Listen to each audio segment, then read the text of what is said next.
In this video, I'm going to show you how to replace the rear brakes, pads, and rotors on this Honda Accord.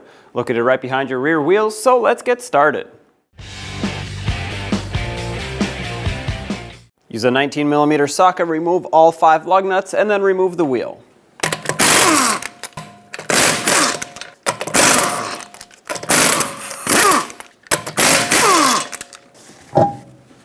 Let's start by removing the bleeder screw cap so we can break the bleeder screw free.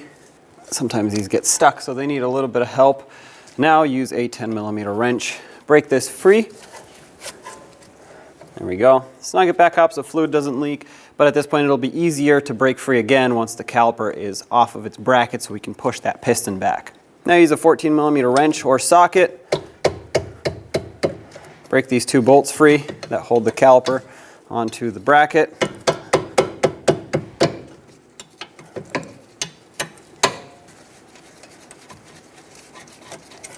And now you'll be able to pull the caliper off of the pads. Now you can't go too far with it because you have a parking brake cable on the bottom and a brake hose on the top, but you should be able to remove it.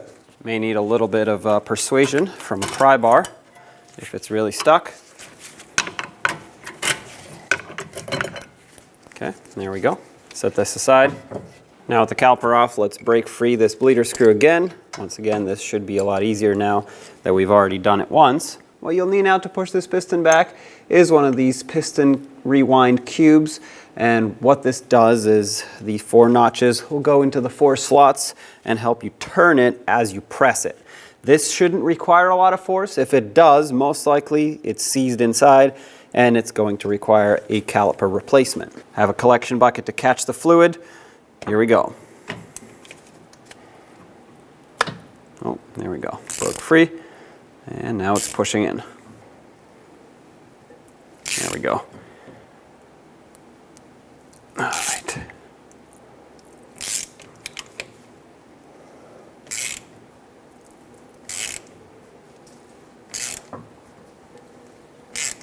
That's it. It does also spin freely, so you have to press and turn at the same time. This was effortless, so that's great. That means nothing is bound up. Give this a second for any potential air to bleed out and make sure the bleeder screw stays at the top so that air can bleed out. Snug this up once you're done.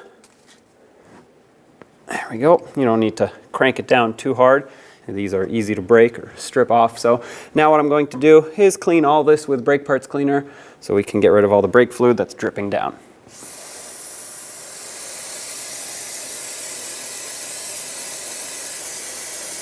Once everything dried up, cap off the bleeder screw so that you're done with this. No debris gets in there. Let's remove the pads. If they're stuck, you can use a pry bar to pop them out. These seem to be okay. Now you're going to want to use a 17mm socket or wrench to remove these 2 bolts that hold the caliper bracket onto the knuckle. Can't really get a power tool in here, so I'm just going to use a 17mm wrench and break them free. They shouldn't be extremely tight.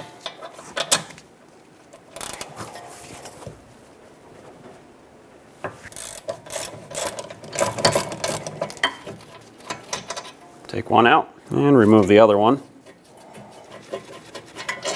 Take the caliper bracket off and set it aside so we can clean it. To get this rotor off, there are typically 2 Phillips head screws that hold it onto the hub. I only have one, my other one's missing. It helps to punch this in with a hammer and a punch. Just give it a light tap unless you have an impacting screwdriver or an impact driver with a screwdriver bit on it, which is what I'm going to use because the impacting motion, the vibrations help break this free. A lot of times these get stuck.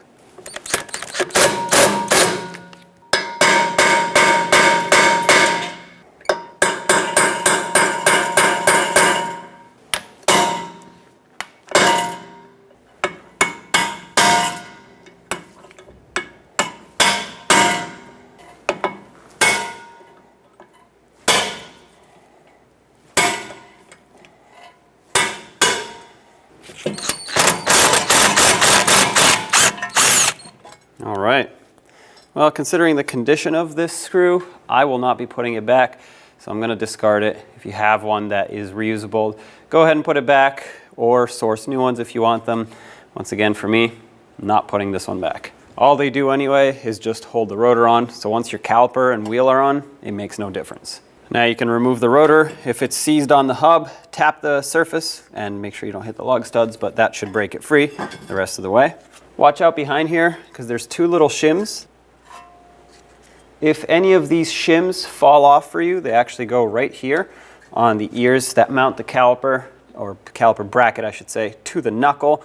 You want to make sure these stay on, and if they fall off, put them back on. Now we have to clean the surface of this hub. It's not in horrible shape, but it is quite corroded. So you can use a wire brush, do this by hand, a wire wheel on a drill, or a sanding disc, but make sure it's not extremely abrasive so that it doesn't chew through the metal. You just want a nice clean finish. All you want to do is remove the rust.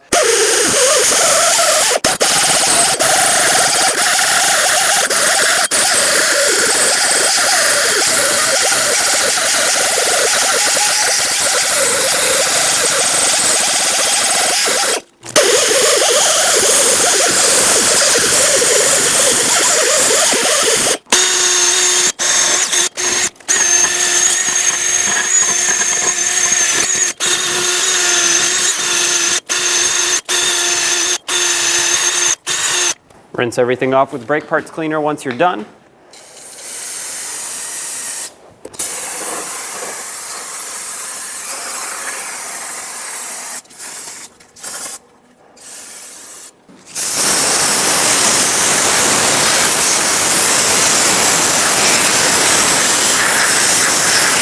And once it has all dried off, let's apply a thin layer of anti-seize. This is going to be an anti-corrosive coating that will prevent this from rusting in the future.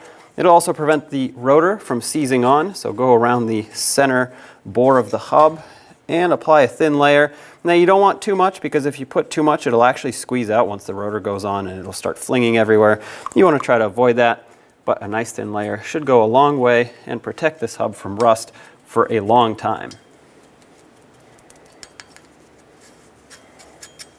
Take the rotor and put it on backwards, and that's so we can have an easier time accessing the braking surface on the rear and cleaning it off. Use brake parts cleaner and a clean rag to wipe off any oils, dirt, and fingerprints that might have gotten on it.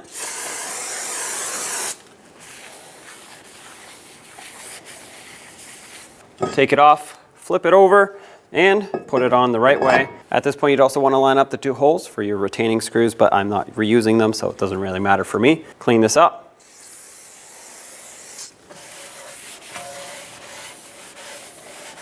On our workbench, the caliper bracket needs to be somewhat disassembled, so we're going to take the anti-rattle clips off. And with a wire brush, clean the area off underneath the anti-rattle clips.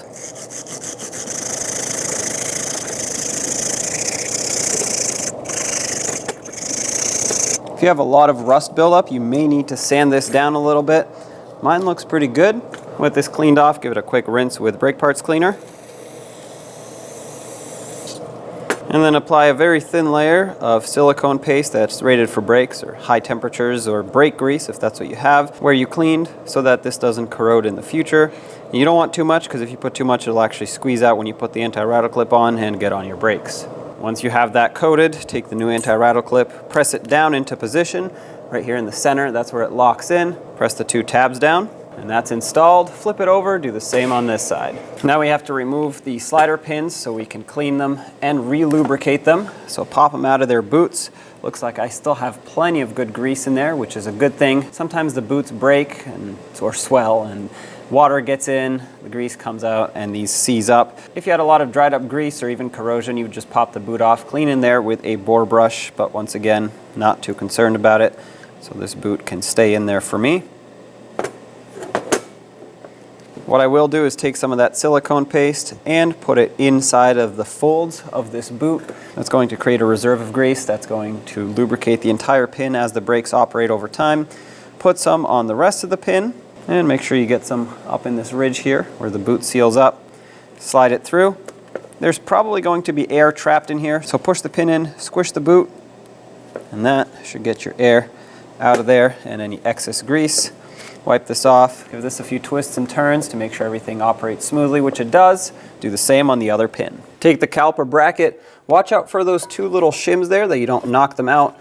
If you do, you might have to fish them with a magnet or even remove the rotor again to get them out because they'll probably be stuck between the backing shield and the rotor. get your bolts started on. Once these are bottomed out, torque them to 80 foot-pounds.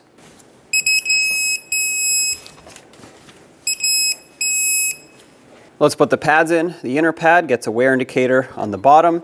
Slide it in to the anti-rattle clips. It helps to put them in at an angle and slide them in all the way. The outer pad does not get any wear indicator at all. Make sure these pads move smoothly and they're not stuck. If they're stuck, most likely you had too much rust here that you didn't clean up and they're being squeezed together. That's why it was also important to get that thin layer of silicone paste in there so that doesn't happen in the future. With that done, take the caliper and slide it over the pads and over the pins. Start on the mounting hardware for it. You can use a 17mm wrench to hold the slider pins from spinning as you torque these down. Torque these to 18 foot-pounds.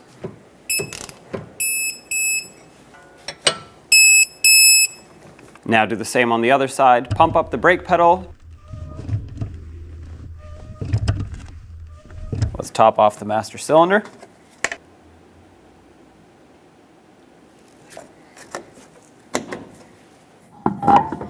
Let's get the wheel back on. Start on all 5 lug nuts, bottom them out in a cross pattern, and also in a cross pattern we're going to torque them to 79 foot-pounds.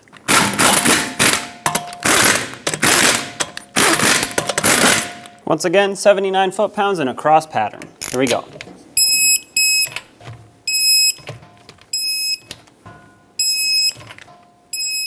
Double check them all.